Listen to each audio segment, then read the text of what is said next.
Hello guys, welcome back to my channel Justin's world. ഇന്ന് നമ്മൾ ഒരു അൺബോക്സിങ് വീഡിയോ ആയിട്ടാണ് പറഞ്ഞേക്കുന്നത്. ഇന്ന് അൺബോക്സ് ചെയ്യാൻ പോകുന്ന ഇതാണ് കറൻ്റെ ഒരു ലക്ഷറി വാച്ചാണ്.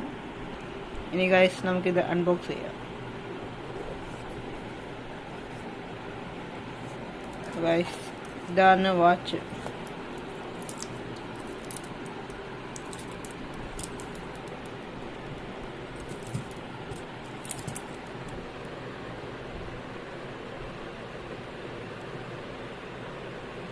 ബോക്സിൻ്റെ അകത്ത് എന്തൊക്കെയാണ് നോക്കാം. ഗൈസ്, ബോക്സിൻ്റെ അകത്ത് ഒരു സർട്ടിഫിക്കറ്റ് ഓഫ് വാറണ്ടി എന്ന് പറഞ്ഞൊരു കാർഡുണ്ട്. പിന്നെ ഗൈസ് ഒരു വാറണ്ടി കാർഡുണ്ട്. ഇതിൽ നമ്മുടെ ഡീറ്റെയിൽസ് എഴുതണം. ഗൈസ്, ബോക്സിൽ ഇത്ര